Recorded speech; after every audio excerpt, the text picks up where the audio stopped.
Bollywood Silver Screen presenting Thor Ragnarok। Avengers the Age of Ultron के युद्ध के बाद जो कि सुकोविया में हुआ था, थॉर ब्रह्मांड में इन्फिनिटी स्टोन्स के बारे में जानने के लिए निकल पड़ता है और आज 2 साल बाद दिखाया जाता है कि थॉर को एक डीमन जिसका नाम सर्टोर है, उसने थॉर को जंजीरों में बांधा हुआ है। वो डीमन थॉर को बताता है कि तुम्हारे पिता एसगार्ड में नहीं है और बहुत जल्दी वो भविष्यवाणी जिसका नाम रैग्नारॉक है, जिसके मुताबिक मैं पूरे एसगार्ड का और एसगार्ड में रहने वाले हर एक प्राणी का खात्मा कर दूंगा, वो पूरी होने वाली है। बस मुझे इंतजार है अपनी एटर्नल फ्लेम का। आज से हजारों साल पहले थॉर के पिता ओडिन ने इस डीमन को युद्ध में हराया था और इसकी पावर का जो सोर्स था, जिसे एटर्नल फ्लेम कहा जाता है, इससे छीन लिया था और अब वो एटर्नल फ्लेम एसगार्ड में है। डीमन कहता है कि एक बार मुझे मेरी एटर्नल फ्लेम मिल जाए, उसके बाद मैं उसे अपने क्राउन के साथ लगाऊंगा, जिससे मुझे मेरी पूरी शक्ति मिल जाएगी। उसके सींग ही उसका क्राउन है। थॉर को यह पता लगने के बाद वो अपने आप को हथौड़े से आजाद कर लेता है और इस डीमन को मारकर इसके सींग लेकर एसगार्ड वापस पहुंच जाता है। थॉर को लगता है कि उसने रैग्नारॉक भविष्यवाणी को हमेशा के लिए खत्म कर दिया है। एसगार्ड आकर उसे पता चलता है कि उसका भाई लोकी उसके पिता ओडिन के रूप में यहाँ पर रह रहा है, पर जल्दी वो अपने भाई का पर्दाफाश कर देता है। इसके बाद वो अपने भाई लोकी को कहता है कि हमें अपने पिता ओडिन को ढूंढना होगा और ये दोनों के दोनों मिडगार्ड यानी कि अर्थ पर आ जाते हैं, जहाँ पर ये डॉक्टर स्ट्रेंज से मिलते हैं, जो इन्हें अपनी पावर से न्यूयॉर्क से नॉर्वे भेजता है, जहाँ पर इनके पिता होते हैं। ये अपने पिता से मिलते हैं। यहाँ पर ओडिन इन्हें बताते हैं कि बहुत जल्द वो मरने वाले हैं, उनका समय आ चुका है। थॉर कहता है कि मैंने फायर डीमन को मार दिया। ओडिन कहते हैं इससे कोई फर्क नहीं पड़ता, रैग्नारॉक जरूर घटेगा, यानी एसगार्डियंस का अंत जरूर होगा। जैसी मेरी मृत्यु होगी, मेरी पहली संतान हेला, जिसे मैंने सालों से कैद करके रखा है, वो आजाद हो जाएगी। पहले वो एसगार्ड की सेना की लीडर थी। उसने और मैंने 9 रियासतों को यानी कि 9 ग्रहों को एक साथ मिलकर जीता था।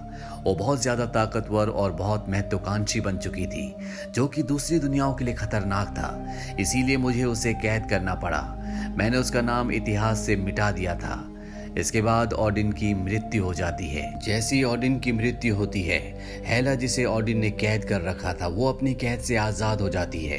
वो थॉर और लोकी के सामने होती है। ये उसे बताते हैं कि ये भी ओडिन के बेटे हैं, लेकिन वो इन दोनों को कहती है कि अपनी रानी के आगे तुम दोनों को झुकना होगा।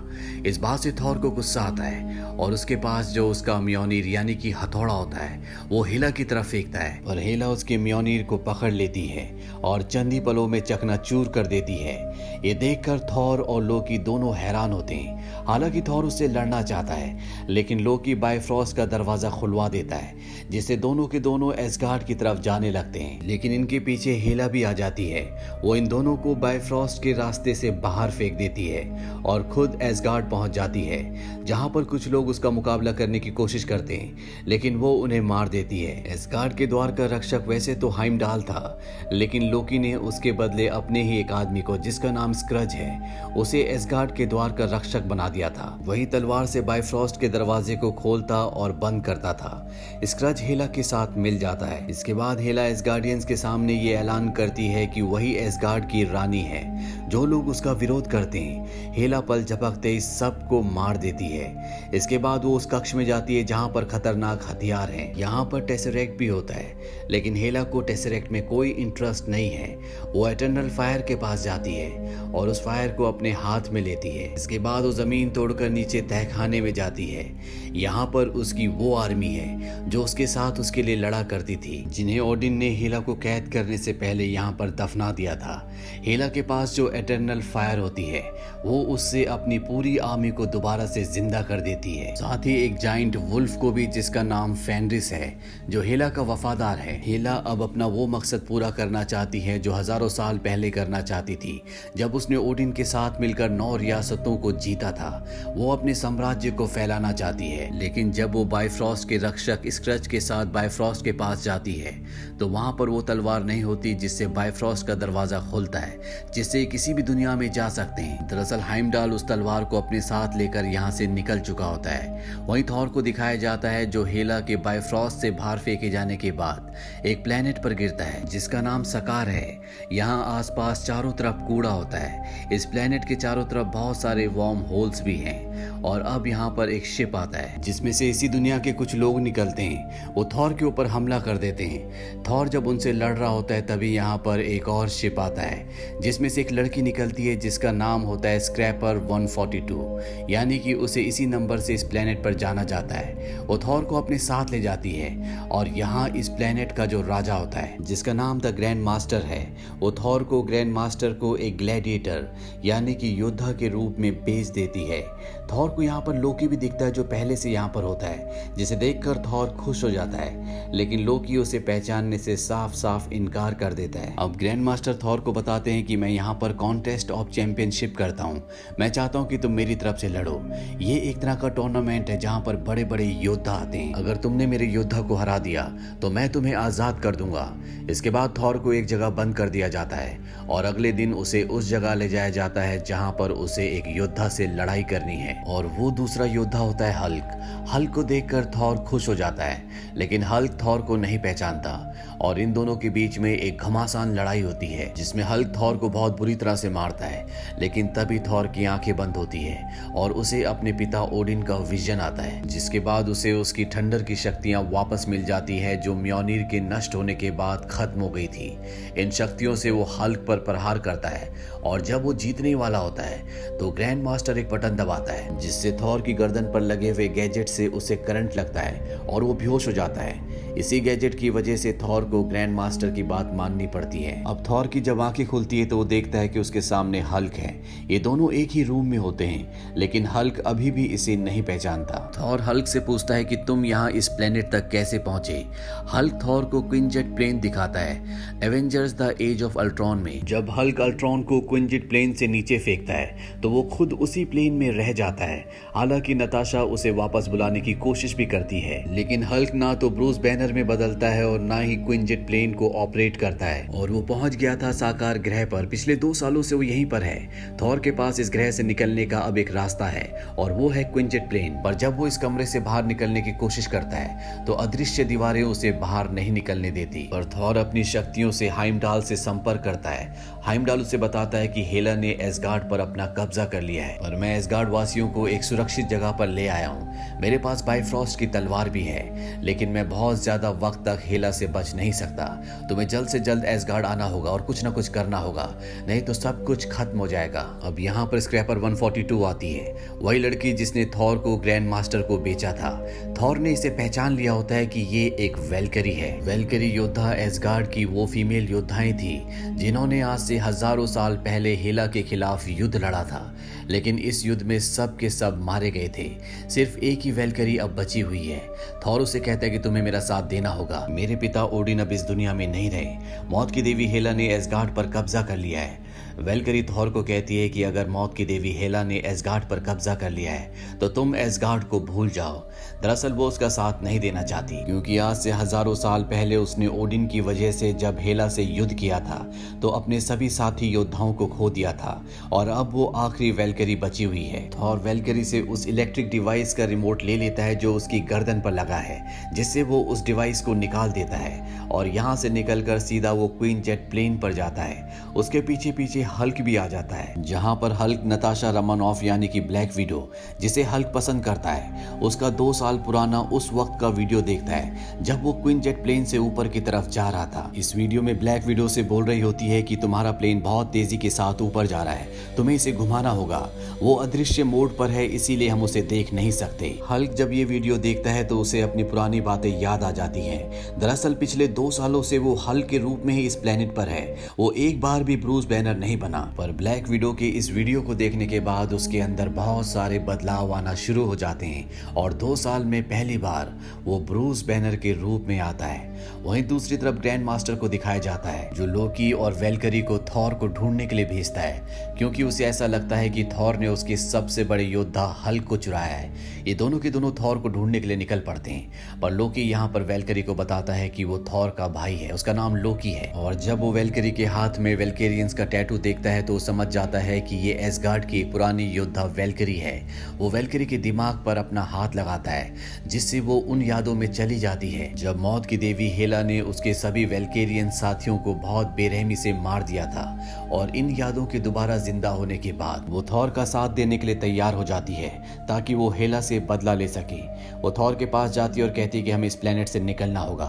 इस प्लेनेट से निकलने का एक ही रास्ता होता है और वो होता है टूटा हुआ सितारा, जो कि अब एक वार्म होल है। पर क्वीन जेट प्लेन यहाँ से नहीं निकल सकता, इसीलिए इन्हें ग्रैंड मास्टर का प्लेन चुराना होगा।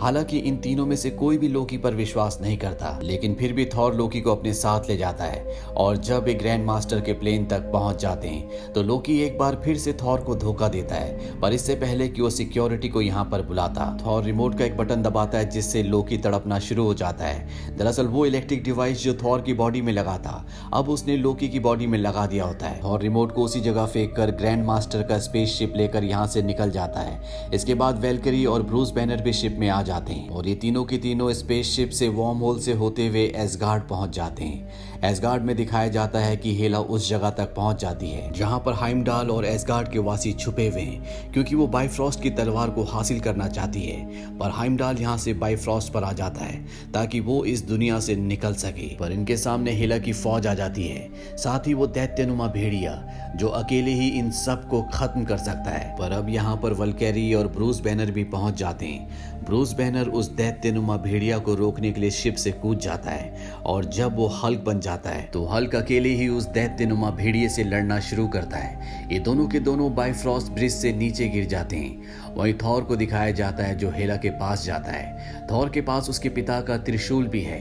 और वो हेला से लड़ना शुरू करता है, पर हेला के सामने वो टिक नहीं पाता। हेला उसकी एक आंख भी फोड़ देती है। वो थॉर से कहती है कि मैं मौत की देवी हूँ, तुम क्या हो? और तभी थॉर आत्माओं की दुनिया में अपने पिता ओडिन से मिलता है। वो अपने पिता से कहता है कि मेरे अंदर इतनी शक्ति नहीं है कि मैं हेला का सामना कर सकूं और अब मेरे पास मेरा हथौड़ा भी नहीं है। ओडिन उसे बताते हैं कि हथौड़ा तुम्हारी शक्ति नहीं थी, वो सिर्फ तुम्हारी शक्तियों को कंट्रोल करने के लिए था। तुम्हारे अंदर मुझसे भी ज्यादा शक्तियां हैं। इसके बाद थॉर की चेतना वापस वहीं आ जाती है जहां उसके सामने हेला है और अब थॉर अपनी बिजली की शक्ति का इस्तेमाल करके हेला को एक जोरदार झटका देता है जिससे वो बहुत दूर जाकर गिरती है। वहीं बाइफ्रॉस्ट ब्रिज पर दिखाया जाता है जहां पर लोकी उन लोगों के साथ पहुंच जाता है जो साकार ग्रह पर गुलाम थे। उसके पास एक बहुत बड़ा स्पेसशिप भी होता है जिसमें वो एसगार्ड के लोगों को भेजना शुरू करता है ताकि उनकी जान बचाई जा सके। साथ ही वो हेला की सेना से मुकाबला भी करता है। यहाँ पर थॉर भी आ जाता है और अब थॉर, लोकी, वेल्केरी और बाकी सभी योद्धा मिलकर हेला की पूरी सेना को खत्म कर देते हैं। वहीं दूसरी तरफ हल्क को दिखाया जाता है जो उस दैत्यनुमा भेड़िए से पानी के अंदर लड़ रहा होता है, जिस लड़ाई में हल्क की जीत होती है और वो उस दैत्यनुमा भेड़िए को एक बहुत ऊंचे झरने से नीचे फेंक देता है। वहीं थॉर, वल्केरी और लोकी के सामने हेला आती है। हेला थॉर के सबसे बड़े प्रहार के बाद अभी भी जिंदा होती है और यहाँ पर थॉर को एहसास होता है कि उन्हें रैग्नारॉक को रोकना नहीं है बल्कि इसे घटने देना है। वो लोकी से कहता है कि तुम जाओ और फायर डीमन सर्टुअर के क्राउन को, जिसे मैं दूसरी दुनिया से यहाँ लाया था, उसे एटर्नल फ्लेम के ऊपर रख दो, क्योंकि यही भविष्यवाणी थी। लोकी जाता है और सर्टुअर के क्राउन को एटर्नल फ्लेम के ऊपर रख देता है जिससे फायर डीमन सर्टुअर एक बार फिर से जिंदा हो जाता है और भविष्यवाणी के अनुसार रैग्नारॉक घटना शुरू हो जाता है, यानी कि वो एसगार्ड को खत्म करना शुरू कर देता है जो कि उसी के हाथों से होना है। यहाँ पर अब हल्क भी आ जाता है और जब वो फायर डीमन को देखता है जो कि बहुत विशाल होता है तो हल्क उस पर हमला कर देता है, लेकिन एक ही प्रहार से वो हल्क को दूर फेंक देता है। हालांकि हल्क उससे लड़ना चाहता है लेकिन थॉर उसे मना करता है। वो कहता है तुम मुझसे जीत नहीं सकते और इसके बाद हल्क इन दोनों को यहाँ से उठाकर उस स्पेसशिप में जिसमें पूरा एसगार्ड है उसमें चला जाता है। हेला फायर डीमन सर्टुअर का मुकाबला करती है, लेकिन अब वो पहले से भी ज्यादा ताकतवर हो चुका है, इसीलिए तलवार के एक ही वार से वो हेला के साथ पूरे प्लेनेट को भी खत्म कर देता है। वहीं स्पेसशिप में थॉर के पास लोकी आता है। थॉर लोकी को उसकी मदद के लिए धन्यवाद कहता है और अब थॉर को एसगार्ड का राजा बना दिया जाता है।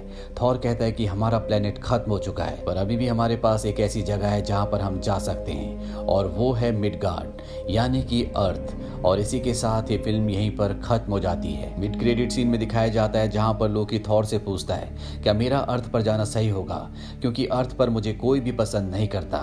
थॉर कहता है कि अब जो होगा वो अच्छा ही होगा और तभी ये देखते हैं कि इनके स्पेसशिप के सामने एक बहुत ही जाइगेंटिक स्पेसशिप है जिसके बारे में इनमें से किसी को कुछ नहीं पता। पोस्ट क्रेडिट सीन में दिखाया जाता है साकार ग्रह को, जहां पर ग्रैंड मास्टर को उसके सभी गुलामों ने घेरा हुआ है जो उससे बदला लेना चाहते हैं। तो ये थी पूरी कहानी फिल्म थॉर रैग्नारॉक की। ये मूवी ईयर 2017 में रिलीज हुई थी। IMDb पर इसकी रेटिंग है 7.9।